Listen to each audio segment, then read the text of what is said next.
Olá, sejam bem-vindos a mais uma edição do seu programa Café com Política, uma realização do Sindileges, da Frente Servir Brasil, do Sindireta e também da CSPB. E hoje eu vou pedir para o Marcos abrir nossa tela aqui. Nós estamos recebendo o candidato a deputado federal, professor Israel. Seja bem-vindo. Também me acompanham nessa mesa o Alisson Souza, presidente do Sindileges, e também o diretor de Relações Institucionais do Sindileges, Eduardo Lopes. Sejam todos muito bem-vindos. Vou começar com o nosso candidato a deputado federal, já perguntando o que representa estar aqui falando com o servidor público. Representa o resgate de uma luta que foi reconhecida no país inteiro. Nós enterramos a PEC 32. Nós fizemos o que era necessário fazer contra uma reforma administrativa que traria prejuízos não aos servidores, mas ao país, que deixaria desamparado o cidadão que mais precisava, que deixaria a saúde nas mãos de gente que não acreditava em vacina.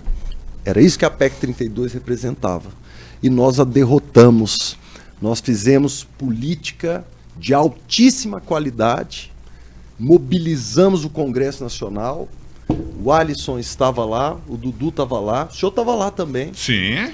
Fizemos os acordos necessários para formar a maioria, porque uma medida daquela gravidade você não enfrenta fazendo discurso bonito na tribuna. Ali você tem que agir rápido e agir com estratégia política bem desenhada e bem executada. E nós fizemos isso para defender não só o servidor, mas a população brasileira. Era a PEC que ia acabar com a estabilidade no serviço público, que ia permitir a terceirização irrestrita, que ia enfraquecer os servidores de tal forma que o mando político, o apadrinhamento, iria reinar no Brasil mais uma vez. Então a gente conseguiu impedir isso, e esse momento aqui com vocês é um resgate dessa história, para a gente saber que quando a gente se une com inteligência, com estratégia, a gente sai vitorioso. Estávamos conversando aqui nos bastidores que aumentaram o calibre, né, presidente?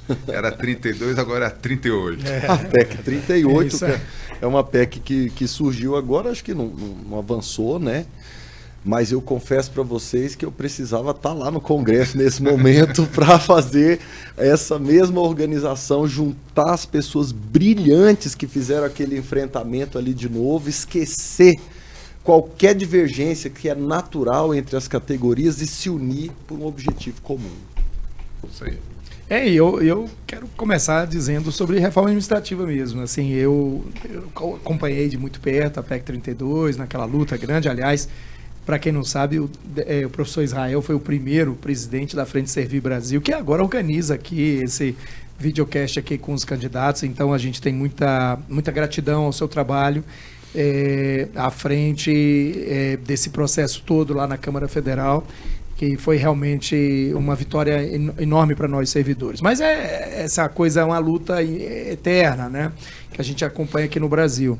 E a sensação que a gente tem é de que deixam precarizar tudo, deixam o serviço público à míngua, seja em questões de condições de trabalho ou outras questões que acabam afetando o bom funcionamento do serviço público, às vezes por uma ingerência política inadequada, e assim vai. E quem sofre é a população, né, Israel? Quem sofre é a população. E temos aí a PEC 38 e talvez essa seja uma matéria que volte ao Congresso no ano que vem.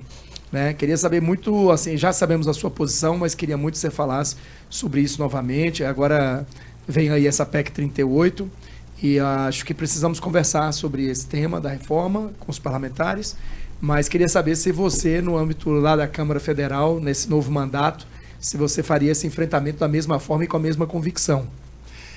Gente, eu quero relembrar aqui que nós fundamos a Servir Brasil e que a Servir Brasil continua viva, e o Alisson hoje representa ali o Conselho da Servir Brasil, que reúne os parlamentares e mantém esses parlamentares de alerta. E eu queria também lembrar de uma história maravilhosa que eu acho assim que marcou a nossa vitória contra a PEC 32.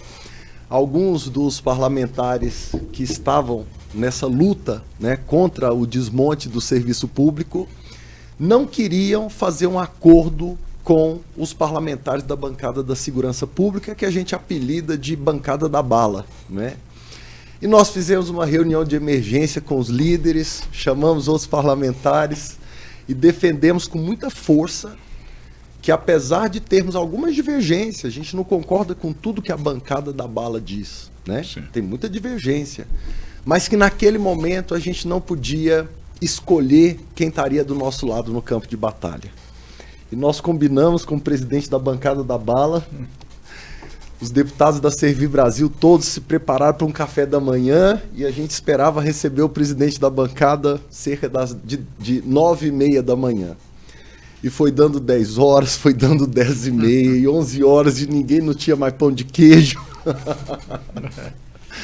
E finalmente o presidente da bancada da Segurança Pública chegou, nós apertamos a mão, fechamos um acordo e ali a gente provou que a gente sabe fazer discurso bonito, a gente provou que a gente sabe defender ideias, mas a gente provou também que a gente sabia articular. Naquele momento a gente derrotou a PEC 32, eu quero lembrar, o Alisson estava ali presente, estava era numa casa bonita no Lago Sul, sim. E assim, foi difícil convencer os colegas de que era necessário, mas depois todos reconheceram que tem luta que você precisa juntar forças, né? Fazer grupo e enfrentar. Então, são 513, né? São 513, a gente precisa ter maioria, né, Dudu? Porque senão, o que vai ser? E agora nós temos aí uma outra reforma. Eu confesso que o texto dessa nova reforma traz alguns avanços, pelo que eu li, mas ainda falta muito, né? E a gente sempre lembrava no nosso trabalho que o servidor público não tem medo de reforma, né? A Servir Brasil nunca teve medo de reforma. A gente quer uma verdadeira reforma, uma reforma que democratize o acesso ao serviço público, uma reforma que diminua a desigualdade no serviço público, uma reforma que oriente o serviço público de maneira a sair dessa toxicidade no ambiente de trabalho que a gente tem hoje. A gente precisa de uma reforma que valorize o servidor, entendendo que a política pública é executada por pessoas e essas pessoas precisam estar bem, essas pessoas precisam estar motivadas, essas pessoas precisam sentir que a sua vocação está sendo respeitada no serviço público, porque ninguém consegue servir se estiver sem oxigênio. O servidor público precisa de oxigênio. Você é professor de história. Eu sou professor de história. A gente sabe que toda vez que o Estado, né, teve bons servidores, a gente teve melhoria no serviço público. Toda vez que houve profissionalização, a coisa andou. Né? É isso. Você, como professor de história, né, você conhece, a gente sabe muito bem que a Constituição de 88, nós temos um Estado patrimonialista, né, altamente voltado para o apadrinhamento, essa coisa toda. A Constituição de 88, assim, a nosso ver, foi muito sábia, né? Quando fez ali a questão do concurso público, exatamente para separar a contratação do profissional, né? Do trabalhador do serviço público, ou seja, para que ele não ficasse, não é, sendo indicado o tempo todo ou contratado de uma maneira, enfim, parcial, né, sem uma imparcialidade, assim diante. Mas isso vem sendo continuamente, tenta se quebrar isso, né? E o que você pensa sobre essa substituição, por exemplo, do servidor concursado por contrato temporário, por exemplo, que é a última proposta que veio aí na PEC 38, ou o processo simplificado de contratação, que ninguém sabe exatamente o que é isso, enfim? Eu penso que a gente precisa ter uma regra geral que evite esse escândalo de você ter mais de 60% dos professores das redes estaduais temporários. É o caso do Distrito Federal. Aqui no Distrito Federal, a professora presta concurso, passa no concurso, não é chamada e ocupa a própria vaga como professora temporária. Ela não participa da semana pedagógica em janeiro, porque o contrato dela só vale a partir de março. Então, é uma professora pela metade, porque não pôde planejar o ano. Em junho, ela é demitida e volta de novo em agosto. Ela não pode, a professora temporária não tem o direito de acompanhar o filho doente no hospital. Então tá errado. Está errado isso. Tem que ter mais concurso público, tem que ter uma regra que proteja o trabalhador temporário naquele percentual que é necessário para a administração pública. Claro. Esse percentual não é 60%, isso é mentira. Não existe necessidade de 60% Sim. de professoras e outros profissionais temporários. Você tem que fazer concurso. Os melhores estudos indicam que, no máximo, para o gestor poder administrar, eventualmente substituir uma professora emergencialmente, no máximo 30%. E já existe lei tramitando lá no Congresso Nacional, ou seja, você não precisaria de uma PEC necessariamente, que trata desse tema, que organiza isso, mas ninguém quer fazer. Sabe por quê? Porque o servidor temporário e o indicado, ele tem que atender aos caprichos do político de plantão. E isso não está certo. Então a nossa Constituição de 88, eu não gosto quando falam mal dela. Ela é grande, ela fala sobre muita coisa, mas ainda bem, porque ela percebendo essa nossa chaga histórica, né? O patrimonialismo, o clientelismo, ela vai lá e estabelece a estabilidade do servidor público como forma de se contrapor aos excessos dos desmandos políticos. Só para deixar claro para quem nos ouve, assim, todo trabalhador tem que ter proteção, seja ele terceirizado, comissionado, efetivo, né, o concursado, enfim, de qualquer ordem, todo trabalhador. Aqui nós não estamos falando disso, nós estamos falando do serviço público no sentido da defesa do serviço público, no sentido da qualidade da entrega, né, para a sociedade. Perfeito. E é claro que essa qualidade da entrega, ela passa por uma série de coisas, uma série de necessidades, entre elas uma imparcialidade na contratação de servidores, que é o que nós estamos falando aqui. Não é isso, Dudu? Sim. É isso mesmo. Eu queria também falar um pouquinho. Claro. Ele me conhece há pouco tempo. É pouca coisa. Gente, eu queria também colocar um ponto aqui na mesa. Vocês falaram dessa questão da importância do servidor público para o desenvolvimento dos trabalhos que o governo tem que oferecer à população, de todos os serviços. Mas é a negociação coletiva, a mesa de negociação coletiva. O que você pensa sobre isso?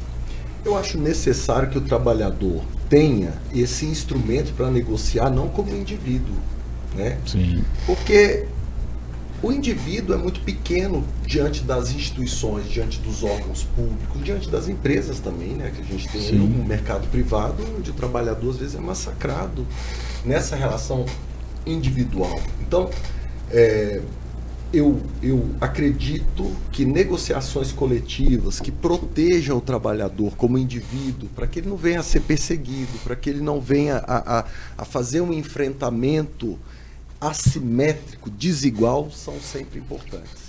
Conselhamento, inclusive, está discutindo o PL 1893, né? Aliás, o deputado André Figueiredo é o relator. Meu amigo André, foi secretário-geral da bancada na minha época, depois assumiu a presidência com maestria, né? Professor Israel, o senhor é candidato a deputado federal por Brasília, né? E eu gostaria de saber qual a sua avaliação no tocante à administração pública aqui no Distrito Federal, na atual realidade da administração pública aqui no DF. A administração pública no Distrito Federal, ela é mal acostumada. Ela é uma administração pública que não busca desenvolver as capacidades da cidade para que a cidade tenha outras fontes econômicas para além da administração pública. Então, a gente recebe um fundo constitucional muito importante. Somos anfitriões dos 3 poderes, das Forças Armadas, do corpo diplomático de todas as nações aqui representadas. E é claro que a gente precisa de um fundo constitucional para manter isso aqui, né? Com toda a pressão populacional que o DF tem, o DF cresce muito, o entorno cresce muito, as facções tentam chegar aqui com muita velocidade e a gente precisa impedir isso. Então o fundo constitucional, ele é essencial para a gente preservar a segurança e as condições de Brasília ser a capital do Brasil. Agora, isso não pode se tornar uma desculpa para uma gestão temerária, uma gestão que utiliza esses recursos de forma inadequada, sem planejamento, né, que não valoriza os profissionais de base, enquanto gasta recursos com projetos que não são importantes realmente para a sociedade. Então, eu vejo que a administração do DF, nesses últimos 8 anos, foi uma administração que perdeu a oportunidade de fazer a cidade virar, né? A cidade se tornar a capital que ela merece ser, como terceira maior cidade do Brasil, capital do país. Nós não conseguimos. Pelo contrário, a gente colocou Brasília nas páginas policiais. Sobre educação, você estava falando antes sobre educação, a gente sabe que você teve uma participação muito grande na criação do programa Pé de Meia, que é Sim, um programa... sou um dos coautores. É um dos coautores muito aí orgulho disso. Desse programa, também sobre a proibição de celulares nas escolas, que eu acho que é uma medida muito elogiada pelos pais. Eu tenho uma filha de 5 Os anos. adolescentes não gostaram não, Já viu, teve amigo? ouvido muito Mas quente. as professoras me amam. Sua orelha já queimou muito. Sua orelha já queimou muito. Muito. Eu acho que uns gostaram, as crianças não, mas os pais gostaram muito. Né? Eu, pelo menos, enquanto pai... Eu adorei. Minha filha já vai fazer 6 anos, você a conhece, a Isabela, e eu acho uma medida muito, muito positiva. Assertiva. Aqui em Brasília nós tivemos um resultado recente muito ruim, né, sobre o IDEB, né, o IDEB aqui do DF. Né? Você podia falar um pouquinho sobre isso? O que você acha que tem que ser feito para isso ser melhorado?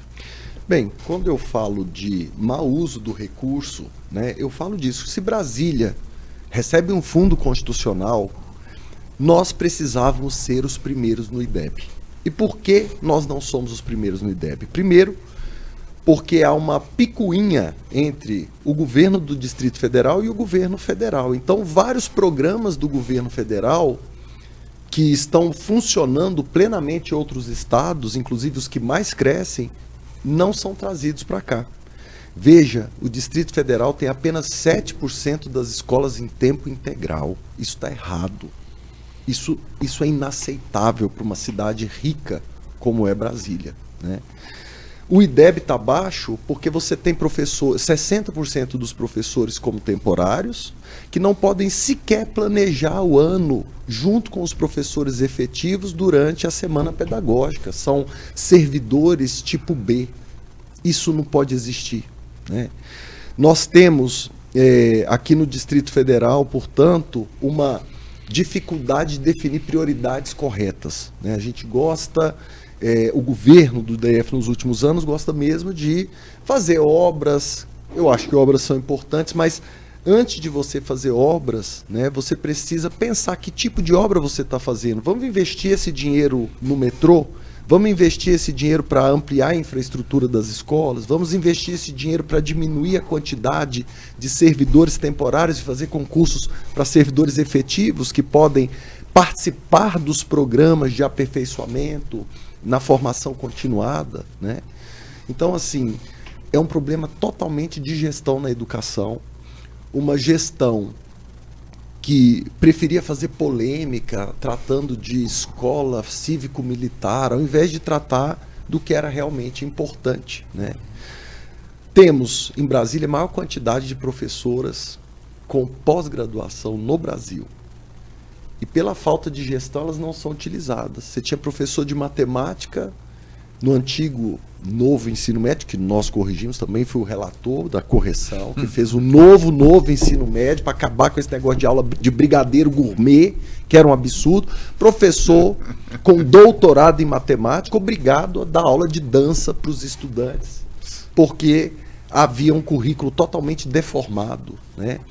Então, hoje o DF pode ser muito mais do que ele tem sido e a gente precisa corrigir essas distorções. É valorização da carreira docente, porque a professora é responsável por 60% do desempenho acadêmico do estudante. Seriedade na hora de aplicar programas como a expansão da escola em tempo integral. A escola em tempo integral liberta a mulher para o trabalho. Sim. Você estava falando que 7% apenas das apenas escolas... 7% é a unidade federativa com menor índice, porque... O menor índice brasileiro. É o menor índice, Uau, infelizmente. Já foi bem melhor, né? Já foi bem melhor. Brasília já esteve muito melhor no IDEB. Muito melhor. Sim. Isso é uma catástrofe. É um absurdo que isso aconteça. E por que isso acontece, Alisson? Porque aqui há um projeto de poder para os ricos. a intenção desse projeto é criar uma cidade segregada, onde as regiões administrativas não tenham acesso ao que é bom, onde você tem uma panelinha de elite que aproveita de todos os recursos públicos em proveito próprio, né? E você não quer trazer as pessoas para perto, você quer excluí-las, você quer segregá-las. Esse é o projeto dessa elite que está no poder. Então a gente precisa mesmo, né, combater o projeto político dos endinheirados hoje e trazer para a sociedade um projeto político de inclusão, que o filho do pobre tenha a educação de qualidade, como manda a Constituição, do mesmo jeito que o filho do rico tem. Podia provocar também a questão da mobilidade, professor? O que você tem aqui comentar sobre a mobilidade urbana aqui em Brasília? Olha, você já começou a falar aí das cidades satélites e tudo, mas queria ouvir você sobre isso. É um problema histórico de Brasília, né? Você não tem mobilidade porque você não quer que a cidade se encontre, né? Você faz leis que impedem as pessoas de acessarem os locais, justamente porque você quer que elas fiquem nas suas cidades dormitórios à noite, ali sem dar problema, sem dar trabalho, né? Então, o ônibus em Brasília, historicamente, é muito ruim. Você tem um déficit imenso, você tem o governo alimentando essas empresas com subsídios enormes, né? O metrô não se expande há muito tempo, a gente não tem proposta para isso, a gente não vê ninguém se empenhando, o dinheiro é gasto com tantas coisas, mas com isso não é gasto. Verdade. Então nós precisamos de um projeto de mobilidade que reconheça o direito de ocupação da cidade para todo mundo. Nós abordamos aqui algumas entrevistas atrás sobre o caminho, o passo a passo na privatização começa pelo sucateamento e pela precarização dos serviços públicos. Sim. Você citou a questão do metrô. Hoje, praticamente todos os governadores já tiveram aqui em Brasília com o objetivo de privatizar o metrô. Gostaria de saber a sua opinião sobre isso. É só você andar de metrô, né? Você vai ver que ele sempre vai perder velocidade no meio do caminho, né? Aquele calor insuportável, as pessoas começam a reclamar, e aí você tem a deixa para uma proposta de entregar para a iniciativa privada, enquanto outras cidades do mundo estão recuperando o controle público sobre serviços públicos de base. Transporte, infraestrutura, saneamento básico, né? Cidades modernas, como é o caso de Berlim. Né? Então aqui a gente tenta ir na mão contrária, porque a gestão dos últimos anos, a gestão Ibanez, foi uma gestão de pessoas que têm como intenção o lucro. Não fazem política por vocação, fazem política como se fosse um negócio. Esse é o problema. Você não consegue fazer negócio se você tem servidor público estável que sabe das suas obrigações. Você não consegue fazer negócio se você tem uma empresa pública bem organizada, com estatutos absolutamente claros, com trabalhadores que sabem exatamente o que eles precisam fazer, qual é a intenção da empresa. Então, tudo se torna uma grande negociata quando você tem como interesse maior a riqueza. E é impressionante, porque quanto mais rico, mais esganado é. É inacreditável. É incrível como o Brasília não tem, por exemplo, um metrô que sai do aeroporto, por exemplo, da cidade. Santiago do Chile, que é um dos maiores aeroportos do Brasil, né, em termos de movimento de pessoas, e você não tem um metrô que ligue isso até a rodoviária aqui do Plano, por exemplo. Enfim, é incrível realmente, porque é uma área, porque é um trecho muito curto, né? Ali até onde já existe o metrô, inclusive. Então realmente é assustador, assim, como a gente fala de metrô desde quando, né? Aqui em Brasília se fala histórico de metrô. Só fazer um reparo aqui, que sou nascido aqui, eu acompanhei bem isso aqui, a questão do metrô, da sua implantação. Até, não vou falar o nome, mas até 2010... Brasília tinha até uma conservação e teve até expansão de 2007 a 2010 bastante significativa. Foram vários ramais, novos vagões que vieram para a cidade, mas de um tempo para cá existe até um sucateamento muito rigoroso, que é a canibalização. Eu soube, fiquei muito espantado. O pessoal está arrancando peça de um vagão para pôr no outro e vai diminuindo e vai deixando lá. Eles não têm menor preocupação com essa questão. É a questão do sucateamento geral. Você falou bem. Nós estamos já nos encaminhando para o final do nosso programa, professor Israel. Eu vou passar para o meu presidente Alisson Souza, que ele vai encaminhar também um documento. Né? Sim. Ninguém mais do que um dos pais da criança para assinar esse documento. Vamos falar sobre isso. Essa aqui é uma carta compromisso que trata da valorização do serviço público e fortalecimento do Estado brasileiro. Então, essa é uma campanha que o Instituto Servir Brasil está fazendo junto com várias entidades que formam o Instituto, chamado Vote Consciente.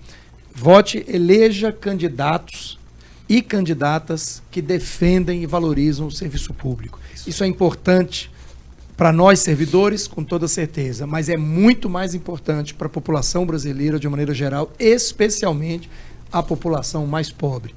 Então, eu queria passar essa carta aqui, como eu sei que você não vai se recusar, então é uma carta para você assinar essa carta compromisso. Eu não vou me recusar, olha só isso aqui, gente, olha esse símbolo aqui, isso aqui, ó, a gente desenhou com um carinho enorme essa logo da Servir Brasil. É lindo ver isso aqui. Isso aqui não é nem mais minha filha, amiga. Agora é minha neta, que você é que é o pai agora. Então eu virei avô da Servir Brasil, minha gente. Agora ele e o André que cuidam. Eu vou assinar aqui, ó, em cima dessa logo. Porque eu acho que a gente precisa muito desses compromissos. Você é o patriarca. Professor Israel, agradecendo muito a sua participação, partindo para as considerações finais, começando pelo meu diretor de Relações Institucionais do Sindileges, Eduardo Lopes, que também vai lhe presentear com um kit aí do Café com Política. Isso aí é um Café com Política. Olha só, vou abrir aqui, o presente é comigo. Ah, que lindo! Você sabe que da outra vez que eu vim aqui, eu ainda tenho a xícara lá, só que era branca. Lindo, olha só. E tem uns sachês aí de café. Ainda tem chocolate. Ó, eu tenho que me controlar para não comer agora, porque eu sou daqueles que não pode ver comida que quer comer. Sabe que isso aí é a ideia de Marcos França, né? Que você conhece bem. Essa é a ideia de Marcos França. Ele me mandou mensagem ontem. É um querido, gente. Fico muito feliz. Obrigado. Professor, suas considerações finais. Obrigado pela sua participação. Eu quero agradecer pelo convite, dizer que, apesar desses últimos anos eu ter trabalhado fora do mandato, continuei como Conselheiro Nacional de Educação, fiz as diretrizes de proibição dos celulares nas escolas. Isso é um marco muito importante diante da crise de saúde mental que as telas estavam causando, a dificuldade que a professora tinha de fazer os alunos prestarem atenção na aula, né? Afinal, ela estava concorrendo com o Instagram, TikTok, todos esses que foram planejados para tomar a atenção das crianças e dos adolescentes, né? Gastam bilhões em engenharia para prender a atenção. A professora não tinha condições de fazer esse enfrentamento sozinha, né? Então, tenho muito orgulho de, mesmo fora do mandato, ter continuado essa contribuição. Muito orgulho também de ver os primeiros resultados do Pé de Meia, projeto do qual eu sou um dos autores, né? Todo aluno precisa de alguém que pague para ele estudar. E esse alguém pode ser o pai dele, pode ser a mãe dele, mas eventualmente alunos têm pais e mães que não podem pagar. Mesmo o menino da escola pública tem alguém que paga para ele estar na escola. Paga para ele poder comer, se alimentar, ir para a escola todo dia de manhã, cuida da casa, das roupas dele, atende às necessidades mínimas. Mas e quem não tem? Então, toda vez que alguém vira para mim e fala, na minha época não se pagava para estudar, eu falo, pagava sim. Você só não sabe quem pagava. E agora nós estamos fazendo justiça. O aluno pobre precisa de alguém que pague para ele estar na escola. E esse Pé de Meia é a demonstração para essa criança, esse adolescente, que é ensino médio, de que a escola é importante. É tão importante que quando você se matricular eu te dou R$200, se você não faltar aula eu te dou R$200 por mês, no fim do ano eu faço uma poupança de R$1.000 para você, durante os 3 anos isso se repete, e no último ano você ainda recebe R$200 se você tiver coragem de se inscrever no Enem para vencer na vida, porque o que a gente quer é que o pobre, o filho do pobre, também tenha o direito de sonhar em ser alguém na vida. Então, obrigado por essa oportunidade. Obrigado, Alisson. Obrigado por cuidar aqui da minha neta, não é nem minha filha mais, né, Alisson? E Dudu, cara, que saudade que eu tava de você, meu amigo. Menino bom. Agradeço Obrigado, muito viu? aí a Muito participação do nosso candidato a deputado federal, professor Israel, também a participação do diretor de Relações Institucionais do Sindilege, Eduardo Lopes, do meu presidente Alisson Souza, e estaremos de volta na próxima edição. Essa é uma realização do Sindileges, Frente Servir Brasil, Sindireta e CSPB. Agradeço muito a você que nos acompanhou até agora e até a próxima edição. Tchau, tchau.